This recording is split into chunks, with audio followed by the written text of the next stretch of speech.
Hi, and welcome to the Prepared for Environmental Change webinar series hosted by the Indiana University Environmental Resilience Institute.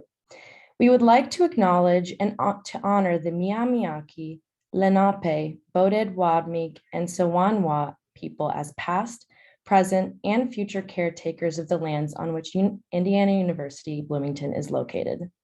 These ancestral indigenous homelands and resources are the current home of the Environmental Resilience Institute. We encourage everyone to engage with contemporary communities to learn the histories of this land, to look at who has and who does not have access to its resources, and to examine your own place, abilities, and obligations within this process of reparative work. I will shortly share a link in the chat about this. Our webinar today will focus on how to educate community members on local climate change impacts and adaptation efforts, and how to maximize community engagement in preparing these changes. All webinar attendees are muted, so please enter your questions into the chat function, which you can access by hovering your mouse over the Zoom window. In the last few minutes of the webinar, we will share a feedback survey through a Zoom poll. So if you can fill that out, that's really helpful for us. We are recording today's webinar. I'll share a link to that recording along with a follow-up of resources with all registrants early next week so that you can share what you've learned with your colleagues. And now I'm very pleased to introduce today's moderator, Matt Flaherty, our implementation manager at ERI. Thanks, Amanda, and welcome everyone. We're very excited you could join us today. So as local governments, businesses, and nonprofits work on transitioning their communities to a more climate resilient future, it's very important to create strong social networks and build local knowledge to assist in this effort. Our speakers today will help us explore the importance of educating community members about climate impacts, as well as how to empower and learn from them in working together to increase community resilience. We're pleased to have Dr. Matthew Baggetta and Monroe-Younis as our guest speakers today, experts on these topics with great insights and experience to share. This webinar series is coordinated by Indiana University's Environmental Resilience Institute. In addition to our webinar series, ERI has many other resources available to local governments and the public to help foster a more engaged and active community in the space of preparing for environmental changes. One program at the heart of our work is the Resilience Cohort, where local governments work on preparing for and taking action on climate change through planning and implementation steps, working with a peer group of other governments. They are supported by ERI and our partners through group training sessions, individual guidance and coaching, and in most cases, the support of a student McKinney Climate Fellow over the summer. As the Resilience Program cohort has evolved, we've increasingly focused on integrating equity and public engagement into planning. Through our work, we're seeing the vital importance of engaging historically excluded groups in planning and implementation processes, helping to address inequities that are worsened by the impacts of climate change. Building trust, establishing meaningful relationships, and enhancing social networks and social capital are central to environmental resilience. In the two tracks of the Resilience Cohort that ERI is running this year, one focused on climate action planning, the other working on tree canopy assessments and tree planting plans. Training sessions focused on equitable public engagement and relationship building will help our partner communities to thrive and implement just and inclusive climate solutions. We also hope you're able to join us for next month's webinar on a similar theme. It will focus on better understanding how environmental change impacts social equity and how to integrate equity goals into local efforts and to reduce the risks and adverse impacts of climate change. We also want to thank our co-hosts of this webinar series, AIM, Accelerate Indiana Municipalities, ACE, the Association of Indiana Counties, Health by Design, and the Indiana Public Health Association. We thank you for your continued support.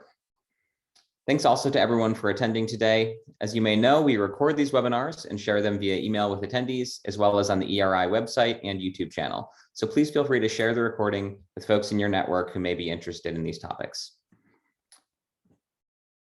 Next, I'll introduce our speakers and we'll turn it over to them. So first, we are going to have Dr. Matthew Baggetta, who's an expert on civil society and voluntary associations and social movements. His work focuses on the impact of voluntary associations on their members and the broader impacts of associations and movements on society. Dr. Baggetta currently serves on the board of directors of the Milos Institute, a think tank focused on membership-based organizations, and also contributes to Mobilizing Ideas, an interdisciplinary blog focused on social movements. As an associate professor at IU's O'Neill School, He teaches courses in urban problems and solutions, US policy and administration, and civil society. After Dr. Baggetta speaks, we will have Mona Monroe-Younis. Mona works to strengthen environmental justice in communities as a co-founder and executive director of Environmental Transformation Movement of Flint, co-founder and chair of Sierra Club Michigan's Environmental Justice Action Group, and a member of the Michigan Advisory Council for Environmental Justice. She's the Choice Neighborhoods Planner for the city of Flint, coordinating $4.5 million in HUD-funded transformational neighborhood improvements around a new mixed-income housing development.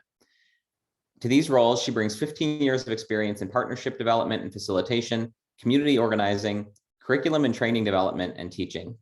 In a past role, Mona served as liaison between the University of Michigan School of Public Health and the Flint community for the Flint water crisis response.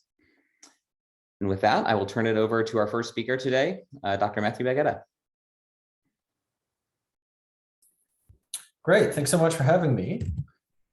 Just gonna get my slides up here.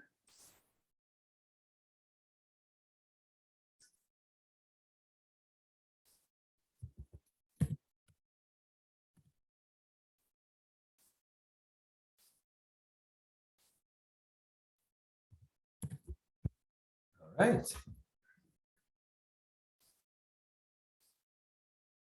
So good afternoon, everyone. Thanks for being here. As we all know, the challenges of climate change are coming for us. Natural disasters are becoming more frequent and more intense. And this raises an important question. How can our communities be ready to respond when disaster strikes? In this presentation, I'll argue that social connections among community members are essential for creating resilient communities, and that both civil society and the public sector need to do things now to encourage the creation of those connections.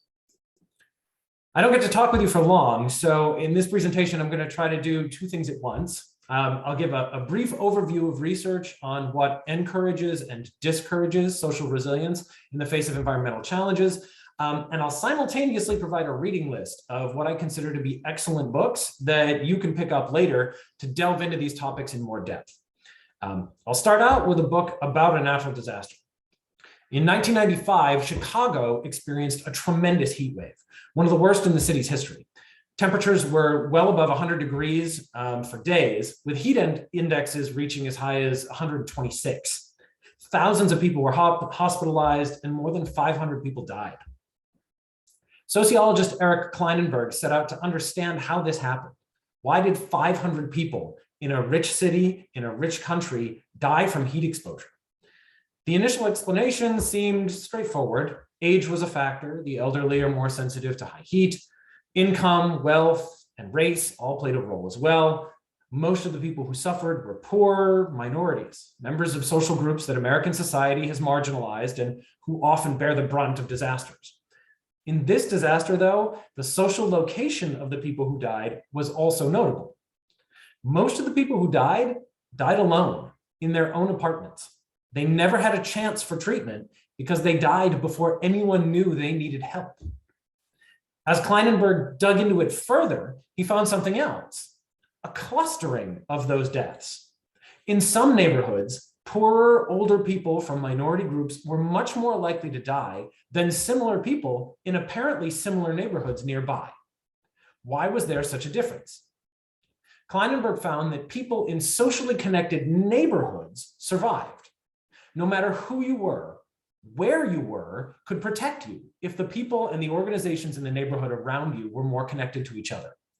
The higher levels of interconnectedness made it more likely that someone in the neighborhood would wonder where an elderly neighbor was and why they hadn't been to the store recently or why they weren't out for their daily walk. And then someone would go check on that person. And if it turned out they needed help, they would get help for them. And those people survived. This set of neighborhood level social connections, or what some social scientists call social capital, made the difference between life and death for residents of those neighborhoods. That pattern of places rich in social capital responding better to disasters holds up time and again. Daniel Aldrich has studied post-disaster recovery in locations throughout the US and abroad. In his book, Building Resilience, he repeatedly finds the same pattern. No matter the type of disaster or even the level of financing and resources available to respond, Social capital makes communities recover faster. Now, don't get me wrong, resources certainly matter, but in a place with more social capital, social connections among people and organizations, those resources find their way to the people and organizations that need them faster, and they're used in ways that are more effective. This allows those communities to bounce back more quickly after a disaster occurs. It suggests that investing in social capital before a disaster is an excellent way to respond to disaster after it happens. Unfortunately, as a society, we've been disinvesting in social capital for a long time. Robert Putnam famously cataloged this trend in his best-selling book, Bowling Alone. In it, he described numerous ways that Americans had lost connections among individuals and among organizations over the latter half of the 20th century. From 1960 to 2000, Americans reduced their participation in membership organizations, spent less time socializing with neighbors, made fewer connections with people at work, and just sort of lost a sense of trust, both in the people around them and in the government institutions that represent and serve them. Putnam and co-author Shaylin Romney Garrett recently expanded the focus of the Bowling Alone argument in their recent book, The Upswing. Here, they follow trends from the start of the 20th century through to the present. Across dozens of measures, they find a consistent trend of rising levels of social solidarity, trust, community engagement, and civic participation across the first half of the century, followed by an abrupt turn in the 1960s and steady decline since then. By their accounting, Americans are currently much less connected than they could be. While there are quite a few reasons why trends in social capital rose until the 1960s and then retreated since, one of the most important is a huge change that happened in civil society organizations in the 1960s.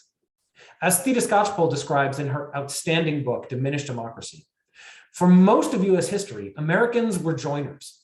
They regularly participated in hobby clubs, religious congregations, fraternal orders, sports leagues, veterans associations, arts organizations, social movement groups. These organizations were usually very participatory at the local level. Organizations would have thousands of local chapters, each led by volunteer leaders who would engage local members in an array of activities. Some of those activities were fun social occasions, the kinds of situations that helped people make friends and build stronger social connections to one another. Some of those activities were focused on matters of local or national political concern, even in the hobby groups and the social clubs. Those local organizations were also often parts of bigger national organizations that helped connect all those local people together into bigger state and national efforts. For example, take the American Legion. This veterans organization has 14,000 local posts that in its heyday had extremely active local participation. Those units are organized into 55 departments, one for each US state, plus departments in Puerto Rico, France, Mexico, and the Philippines. Those departments all held together under a national organization that's based in Washington, DC. Much of what the American Legion did at the height of its activity was support local veterans and build social connections in communities through the work of its local posts. But when it became clear that vets and their families and communities needed more support than those voluntary efforts can provide, the organization worked to develop a plan for federal policy help. They workshopped the plan through their local and state level units, and then when their members were on board, they made a big coordinated national push for policy action. The result was the GI Bill, one of the most expansive and successful pieces of social welfare legislation ever passed in the history of the United States.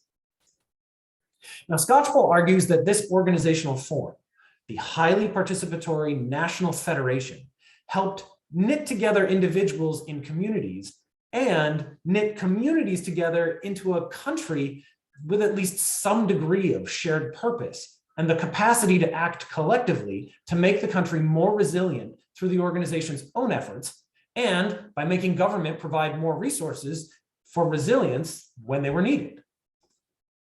Starting in the mid-1960s, though, things began to change. While the organizations of the past had been quite successful on some fronts, they often excluded people based on race, gender, religion, and other demographic factors. This made for a really segregated civil society, which each group sort of formed its own organizations. after the rights and justice movements of the 50s, 60s, and 70s, many people with very good reason no longer wanted to participate in exclusive, racist, and sexist organizations.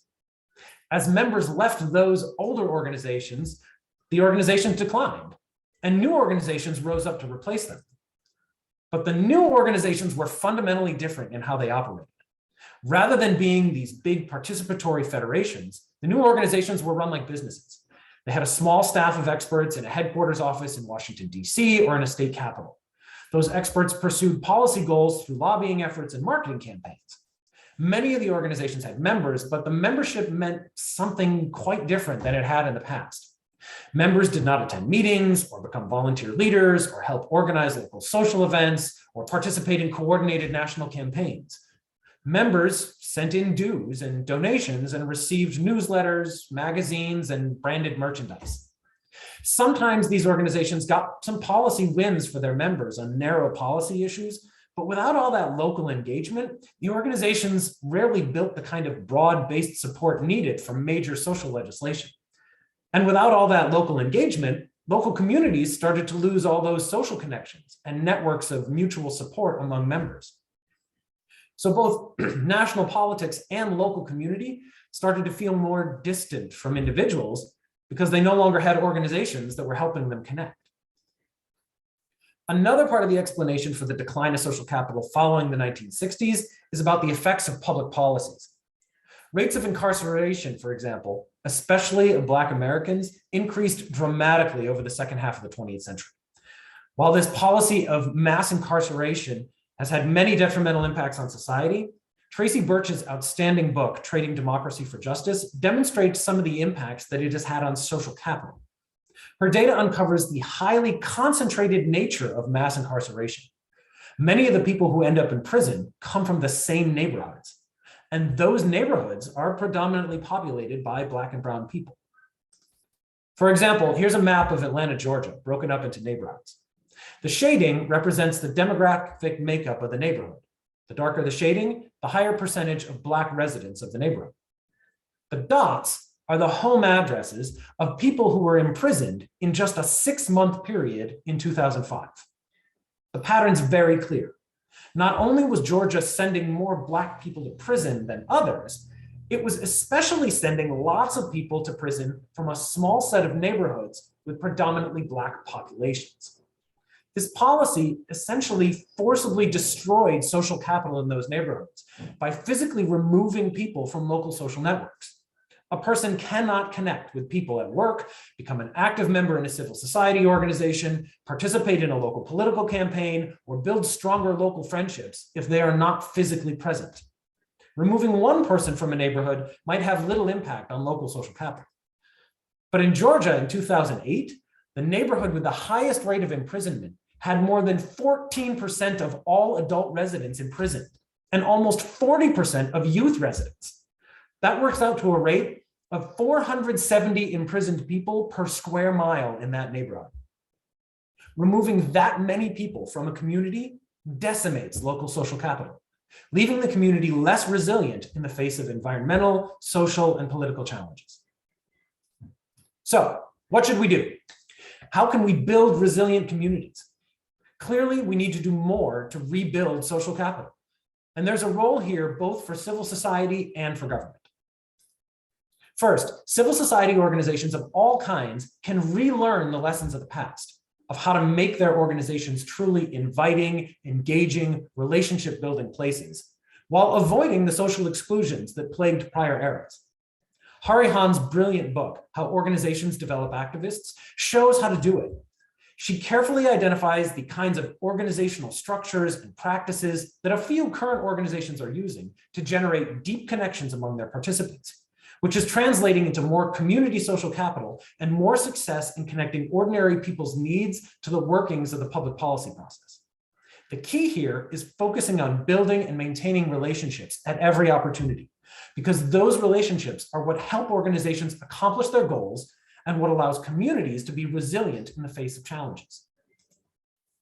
In the public sector, some moves have been made to stop the destruction of social capital through mass imprisonment. A variety of federal and state prisoner release policies have been enacted in recent years, and policy efforts to change sentencing standards are underway in many places.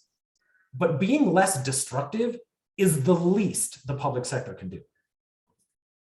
Government can also step up and start helping to build local social capital by providing the space and resources needed for social connections to grow. In a way, we'll finish where we started with Eric Kleinenberg's work. This time, the book is Palaces for the People. In it, Kleinenberg notes the essential role of publicly built, maintained, and staffed spaces that allow for individuals and organizations to build social capital in their communities. He calls this social infrastructure, and his prime example are public libraries. Well-designed, well-supported public libraries that are open often and staffed by committed professionals have done tremendous good for social capital in the neighborhoods around them. These are spaces where people and organizations come together to foster social connection and often to start the process of collectively working on local problems. Libraries and other publicly provided spaces and resources not only allow, but encourage individuals and civil society organizations to get back to knitting together communities and building the social capital that can make their neighborhoods more resilient. And with that, I'll conclude with a straightforward takeaway. Civil society organizers, policymakers, and public administrators should build community social connections now, so communities are resilient when challenges arise. Because with climate change progressing, we know those challenges are coming. Thank you very much. Thank you, Dr. Matthew Baggetta. And with that, we'll turn it over to our next speaker, Mona Monroe-Younis.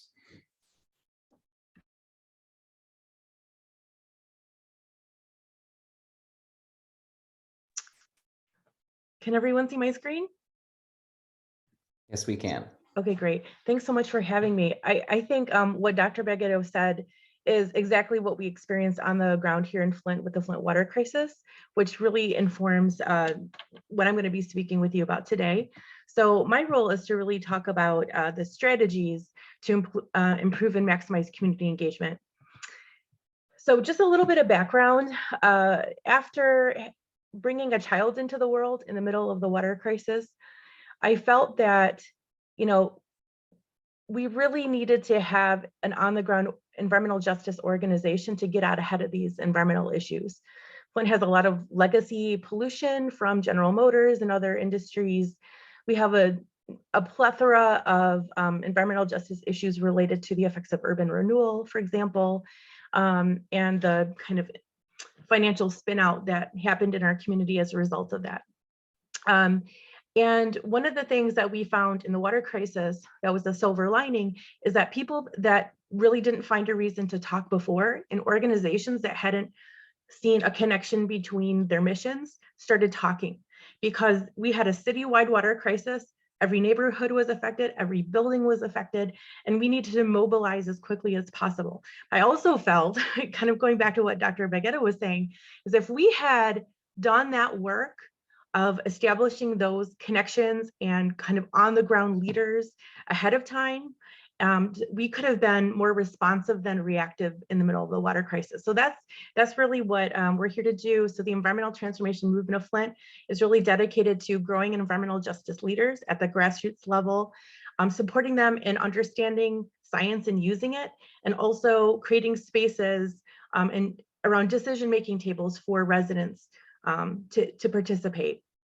We do direct issue advocacy work, and we're a movement building organization, because as we develop leaders on the ground, we're developing an environmental justice network of trained community leaders that we can mobilize and create a critical mass of support when we need policy change, or really need to mobilize around any environmental justice issue.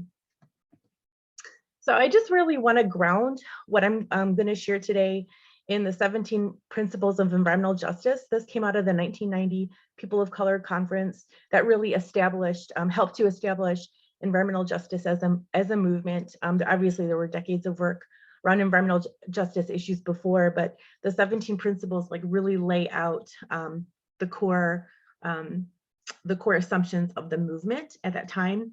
So number 5 is environmental justice affirms the fundamental right to political, economic and cultural and environmental self-determination of all peoples. And so a thread that you're going to hear in my talk is how really we need to be led by the people, and that will create more buy-in for solutions, better solutions, and just more long-term commitment to them and authenticity. So I'm going to really encourage everybody to start your climate change planning and your community engagement planning with an environmental justice lens. Because if you focus on equity from the get-go, you're going to be really making sure you're not leaving anybody behind. And then the people who typically would come to the table, their needs are going to be met. They're already going to be there. But you really have to focus on equity, and the rest will follow. So some kind of overarching strategies for that are to identify who already is in circles of influence, who shows up at community meetings, who's part of existing networks. Then you need to figure out who's not plugged in. And that's going to take some relationship building in itself, and communication at the ground level, because we all have our own assumptions. And I think it's easy to see on the surface, like, okay, well, we're not reaching low-income community members, but I really am encouraging you to go even deeper than kind of some of the broader categories of inclusion that we often hear. Then you would design your community engagement to reach people who have been left out, and invite folks to join and eliminate barriers to them actually participating. So things like bus passes, participation stipends, child-friendly events, right? If you really want to be inclusive and have low-income community members show up, they may not be able to if they have to come up with money for childcare. And those are just a couple examples, but you have to think of these things up front because you have to budget for them. And that's just a reality of any kind of mass mobilization or initiative. And of course, underscoring all of this is the need to build relationships. So hopefully you've already heard about some kind of accessibility 101 strategies, like making sure that you're offering your meeting times and gatherings and charrettes or trainings at times that are accessible and locations that are people friendly, where people can feel relaxed. You're meeting people where they're at. You're going to places where people already are, rather than asking people to come to you. Avoiding holidays and election days. You think that we're doing that, but sometimes people schedule on top of the smaller local election days, and that really inhibits participation. And then obviously avoiding overly technical language and really breaking it down into people-friendly language, especially if you're trying to explain climate science. But even with fact sheets, promotional materials, you really want to have it be people-friendly and have it be visually attractive. One example I want to share with you that comes from Flint is the Imagine Flint Master Plan. And the link is there at imagineflint.com. So in 2012, the city of Flint realized that it had to catch up on 50 years worth of master planning or comprehensive master planning. There hadn't been an updated plan since 1960. So Flint had like radically changed since that time, because in the 60s, we were looking at the possibility of actually annexing the suburb into like a greater metropolis. But because of GM pulling out and then losing 50,000 jobs, and then you also had lingering effects of urban renewal and a mass white flight out of the city. And then of course that affected our tax base. We're in a very different situation in 2012. And the city realized it needed to build trust. It needed to do more than just 1 or 2 community meetings and check the box to say you've done it. And we had over, I think it was over 500 or maybe over 300 community meetings, interactive charrettes. They were in schools, they were in churches. Some were in like the Flint Institute of Arts, different spaces that could accommodate groups of different size. And it was a very hands-on approach. So I would encourage you, if you want to see an example and to see how there's a chapter on the community engagement, you can see a picture here of the Imagine Flint Master Plan. It's a great resource and it's online. So I really want you to go beyond that. So accessibility 201, this is going beyond our typical way of thinking of accessibility and inclusion to leaving nobody behind. And this is what we had to do with the water crisis, right? We had to really make sure we were reaching the most vulnerable members of our community. Otherwise, they were going to be poisoned, right? And it's very similar to climate change, right? Who's going to be impacted the most? It's going to be the people that have the fewest resources to really adjust and take action to protect their families. So that's where you want to start. And if you do this, everything else, like I said, will flow. So thinking about who's not at the table, right? So obviously we want broad representation from Black, Indigenous, and people of color communities, but go beyond that: sexual orientation, income, age, abilities, life experiences. What if there was an intentional effort to include foster care youth and people returning from incarceration into your planning efforts? That takes some intentionality, and that's something that we, with the water crisis, the consultants that the city had at the time didn't really have the bandwidth to do that, but they created a do-it-yourself toolkit that community members could take out. And so I was taking it out like specifically to groups that I felt would be left out, like foster care youth, and connecting to people who are formerly incarcerated and like our Latinx population. We also realized that inclusivity by language had to go beyond, making sure materials are translated into Spanish. Are we reaching our deaf and hard of hearing community members, our blind community members?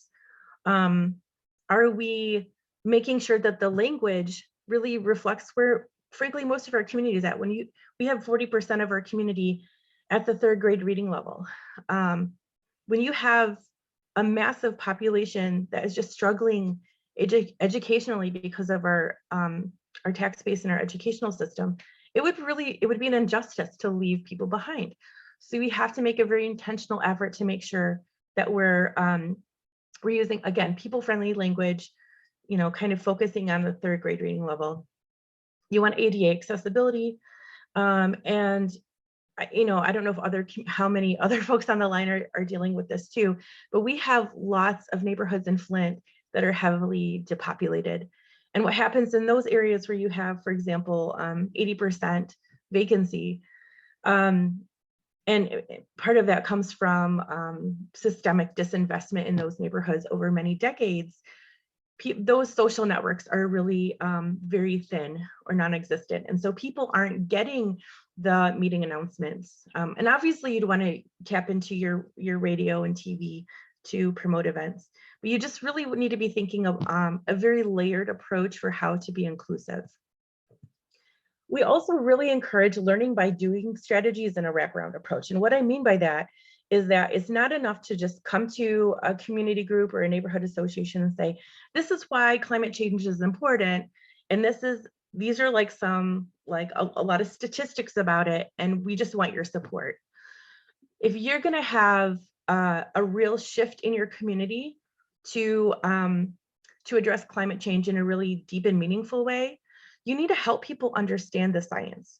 So you need to not just put a fact sheet in people's hands, but actually have community trainings that builds the capacity of residents and business owners and other groups to actually understand the science and be able to teach it to their peers or their families. That's how you're going to create this ripple effect.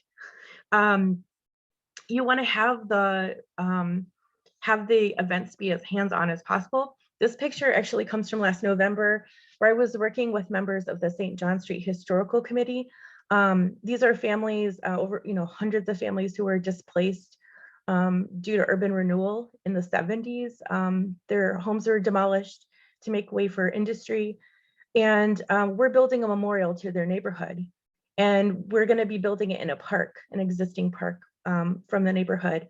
So we're able to bring blue-green infrastructure investment strategies, but meeting people where they're at for what they want for their own community, right? So it's not just saying we're going to do this, to you. We're gonna plan this with you.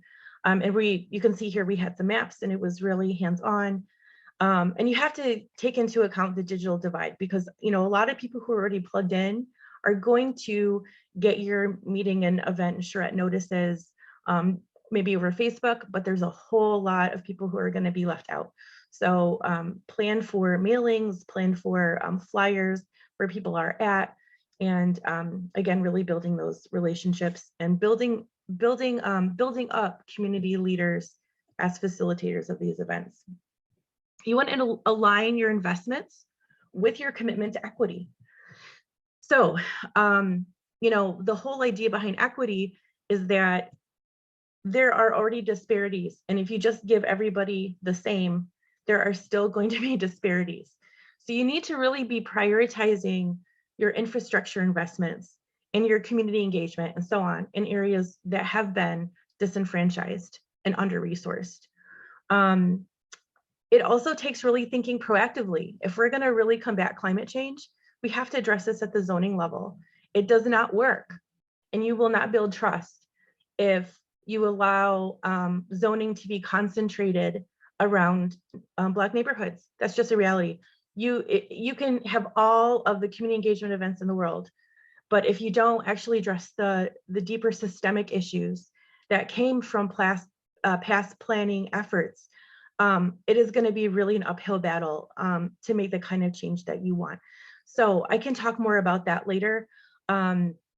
But you just really want to be strategic with your investments and use them and use your positions of power to undo the forces that created those inequities to begin with. I also want to encourage you to create synergies to simultaneously address issues. I'm going to just give the St. John Street Memorial again as an example.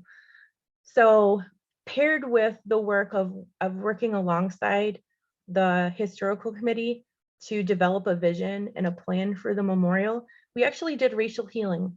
And I happen to also be I'll talk about this in a sec, a truth, racial healing and transformation racial healing practitioner. TRHT is a national initiative that happens at the local level. I'll show you a slide about that in a second. But you know, we again, this comes back to trust building and having a very authentic approach to building relationships and networks without leaving people behind. So again, people are going to come, you know, meet you with their prior experiences, right? And so if their prior experience was disinvestment and having their strong Black neighborhood literally demolished without care for their own humanity, it's going to be really hard to convince people. You know, you really have to make it a kind of ground up approach, I guess is my point. And then also making sure that we're addressing social justice and environmental justice at the same time. And then thinking about how to employ people who are outside of those traditional networks. Again, you're building people's capacity. What about hiring gang members, really, as climate justice ambassadors? Or hiring people who are just coming out of incarceration or at-risk youth, right? Let's give people a reason to care. But at the same time, eliminating those barriers that are keeping them having to focus on daily survival and not being able to be part of these larger planning initiatives. So again, just speaking with authenticity, honesty, and compassion. I have this picture here of the water because one of the things that was so frustrating during the water crisis, you know, before we really, as a community, had dug into the science of water quality, and people were holding up bottles of this discolored water, and policymakers did not care. They were like, this is not data. It is data. It's just not the kind of data you're used to working with. So you need to meet people where they're at. You need to talk about why climate change matters to people.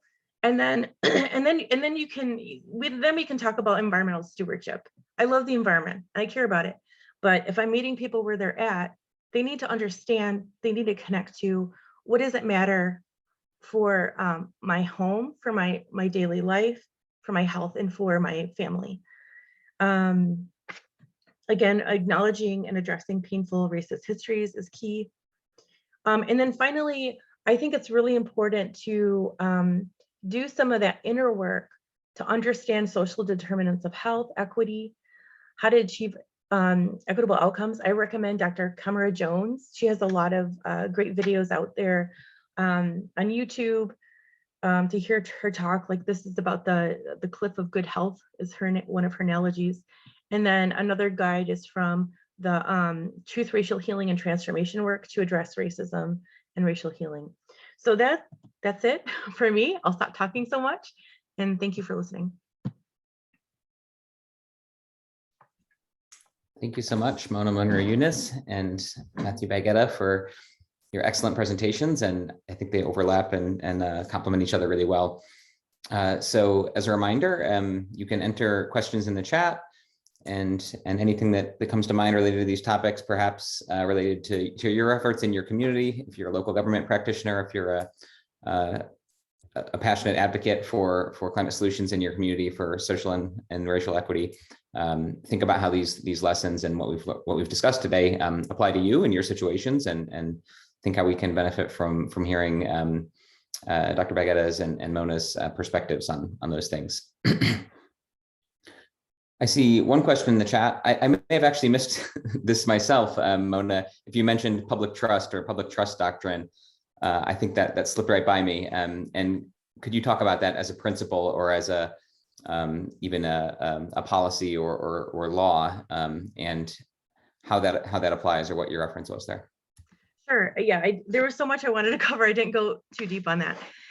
It's a conversation that we're starting to have in Flint and across Michigan. The public trust doctrine, and I am still learning myself, but my understanding is that the public trust doctrine is that government entities, or I guess it could be applied to organizations too, but you're making decisions for the public good, and that informs your practices, your policies, your mission. And the reason that's so important, I'll just give a specific example from Michigan on this. So in the 90s, we had a governor that split our Department of Environmental and our Department of Natural Resources. And when they did that, they kept the public trust doctrine as part of, in policy, as part of the kind of foundational practice for the Department of Natural Resources, but not the Department of Environmental Quality. So what's happening in Michigan is now the Department of Environmental Quality, which has been renamed EGLE, Environment, Great Lakes, and Energy. They're the ones doing permitting for water extraction. They're the ones responsible for implementing the lead and copper rule, which is the rule, the legislation that determines how communities and water systems respond to lead in drinking water. And so what we're finding is it's a cultural shift that has come out of this split. So within Environment, Great Lakes, and Energy, what we're finding is that they have become sort of a customer service center for industries. You have companies that are extracting for $200 a year, unlimited amounts of water. And I'll tell you what, we have water bills in Flint that come to like $200 a month. So it's really it's a slap in the face, but it comes from, like I said, this guiding principle that is embedded in a mission, but also embedded in state policy for how the agencies have to operate. So I wanted to put that in there because sometimes that is a structural issue that gets in the way of really being able to pursue equity in your investments in addressing environmental issues. Thank you. Appreciate that, Mona. I had a question for Dr. Baggetta. I saw you nodding your head along with with points that Mona was making that resonated, and just wondering if from your experience and work and research, if some of the examples she was giving, maybe about accessibility or about building trust and those sort of things, spurred any insights or particular thoughts that you'd like to follow up on. Yeah, I mean, this is a wonderful pairing of things. I mean, so many of the kinds of studies that I was talking about, relate so directly to the kinds of experiences that Mona was describing. A lot of the kind of ground level relationship building and trust building work that she's talking about, both in those sort of public engagement, public planning settings, but also in the civil society organizations that are trying to run their own operations and engage community members. It's just so essential for what they have to do and what they need to do. And removing barriers to participation is sort of, the essential precursor to that, right? You can't have people who can show up, if they also have to do childcare, or if they're also in the midst of a 2.5 hour commute, right? Like, you need to be able to provide accessibility, so that then people can start building those relationships with one another, right? It takes time to do that. It takes time to get community members to connect with one another. It takes time to connect leaders to participants. It takes time to connect government officials to community members, and you have to give people that time, and the time has to come from somewhere. So, you have to provide better transportation, or easier accessibility, or more childcare, or better healthcare, so that people are spending less time sick. All those kinds of sort of broader contextual features are the essential background you need to then do the next step, which is the relationship building, that then builds into all the other things that we want to see happen. Yeah, thank you for those insights. Again, just a reminder to folks that if you have questions or thoughts, please feel free to add them to the chat. We've got some folks weighing in with examples from their own lives and context. I was thinking a little bit about some of what you were sharing, Mona, with getting organizations and groups involved. And I was wondering if either of you actually have additional thoughts about the roles of different types of groups or organizations. So kind of the outside of the government context, civil society groups, maybe grassroots movements, other social organizations, versus things that are initiated in some way or have some sort of sanctioning by the local government. So thinking of task forces, boards and commissions for cities and towns, maybe a steering committee for a project, like for instance, a climate action plan or things like that. So any thoughts about the pros and cons of those kind of categories of organizations or groups, and how they might complement one another, interact, things to think about? Just some initial thoughts. So I always think in terms of an inside-outside game, that you need to have buy-in at the government level for policy change, but it also has to be supported at the grassroots level, and within community serving organizations as well. So in Flint, I think what we found is that there's a very strong reliance on partnerships for just about everything we do. With the Imagine Flint Master Plan, we have like 300 community improvement strategies, right? And what really happens because there are people working on it. And so I think that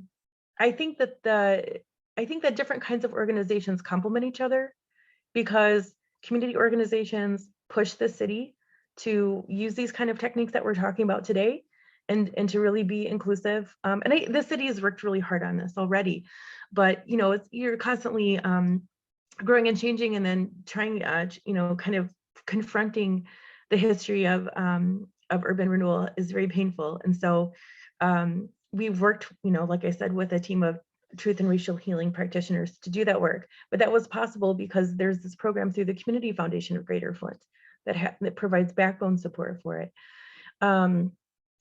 With different events, like just thinking about the Choice Neighborhoods Initiative, when we've done, we used Place Game, which is from the Project for Public Spaces. It's a methodology to envision a space. So for like the Grand Traverse Greenway Trail, or for park improvements, or neighborhood and commercial placemaking efforts, we walked in those spaces together, and we went through a series of questions. And for each one of those sessions over last summer, I had a lead community partner, and the community partner would do the welcome, would help with the recruitment. We would help with recruitment, but we worked as a team. And I think that that's really the most powerful way to be, even if you don't always agree on everything. In that particular example, we're on the same page, but I think it's just really important to build those networks directly with agencies and people, but between organizations too. Thank you. And I see we have a question in the chat from Michael. So thank you for the great presentations and resources. Matthew, can you please share some examples of social capital building at the neighborhood level? Sure. That's a great question. There's, you can think about it in a bunch of different categories, really. You can have, businesses, market actors building social capital, civil society actors, and government actors. So to think about it, if you have like, an ice cream shop, right? Or a coffee shop or a cafe, something like that, that people are regularly going into, that the people who work there sort of recognize their customers, and where the space itself provides a place where people from the community can gather and run into one another. That's a sort of informal way where social capital gets built in neighborhoods. And to go back to that example I used at the beginning of Eric Kleinenberg's research in Chicago around that heat wave, those kinds of sort of passing connections where people kind of know each other and know the routines of the people who come in there to those businesses most frequently, was one of those kinds of social capital that got leveraged to save people's lives. Like, if you were the person who runs the cash register at that shop and you know that somebody comes by every day and they're not there, and it's 107 degrees, those were the people who then found somebody else who comes in regularly and says, can you check on this person? Civil society organizations are sort of the hallmark of this kind of thing, and that includes all kinds of stuff. You can have local sports leagues, neighborhood associations, tenants associations in rental properties, all those kinds of organizations that bring people together and can serve multiple purposes. And this is actually an important thing for civil society organizations to think about. Some of them form because they really want to pursue some kind of policy goal. For those organizations, it's important to build in opportunities for members to get to know each other and members to get to connect, which will feel like they're wasting time, right? Like, why are we doing a barbecue when really we have this policy goal to go after? And the barbecue is the thing that's going to sort of build the social capital within the organization that then helps motivate people and keep them connected to each other through a long and difficult campaign. The flip side of that are social organizations, right? Like your softball leagues and that kind of stuff. Those are pretty good at building social connections. That's what they're there for, right? Most people aren't going to go on to professional softball careers out of their weekend softball league. But those organizations can also recognize things like opportunities to participate in the design of some new public space that they might be interested in and leverage all those social connections for public purposes. So those are ways to take organizations that naturally want to grow up and use them in these kinds of ways. The third thing, thinking about the public sector, right, is what kinds of resources and spaces can the public sector provide to allow those other kinds of things to happen? So, programs that provide loans to small businesses that will have those kinds of social capital building structures to them is a, small scale local public policy that could be created to build those kinds of organizations. The library's example is another really good one for sort of public provision of public goods, right? So you've got public libraries, like some of what they do is book circulation, but a lot of what they do is provide publicly accessible space, meeting space for organizations, for civil society groups that want to meet, or just the opportunity for organizations and individuals to connect with one another around the programming that the library is providing. And sometimes it's just childcare, right? Like events for kids that then give a little bit of leverage and a little bit of space for parents to be able to do something else. All those are public provision kinds of things that build neighborhood level social capital. And if you've got more of all three of those kinds of things going on, those are the kinds of places that are networked together. Thanks so much. Yeah, a lot to think about there. A follow-up question, maybe sort of related about this neighborhood level engagement for Mona. You talked about learning while doing as a way to communicate with and educate community members and perhaps highlight why they should care about certain issues. I really like that approach. It's the way you create that kind of ripple effect you were talking about of communication and understanding within communities. Do you have advice or insights on those kind of initial steps, how to get folks to those sessions? If you're communicating, it's about, for instance, extreme heat or risks from flooding. If folks don't immediately see that connection or they don't understand that this risk is getting worse, for instance, like how do you help bridge that initial gap to get folks to understand why this issue is important to them, and even convening them in the first place? That's a great question. There's two things that come to my mind. One is, again, just really making sure you're leading with like why this matters to you. You know, here's the health impacts that can come from high heat events. This is what it's going to feel like, you know, if we don't reverse this. The other thing I would really recommend is you want to get embedded in the neighborhoods as much as possible in different groups. So maybe start with neighborhood association leaders and ask that question. How do we get people to show up? What's going to work in your neighborhood? What kind of messaging should we have? So I showed that flyer about like this Ajax plant that's trying to move across the street from Flint's largest public housing complex. Our first flyer was way more wordy than that. And we just had this iterative process where it got more graphic and the language became very straightforward and simpler. And, you know, you just, again, as much as you can to make it accessible, but I think really starting with why does it matter to me?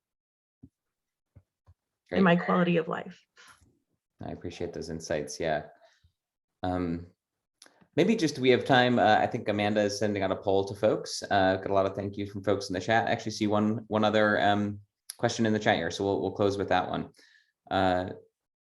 Emily says, I'm curious about engaging people who may not live in neighborhoods, but in more rural areas. How can you apply these practices to organizing in rural communities? Any thoughts? Question.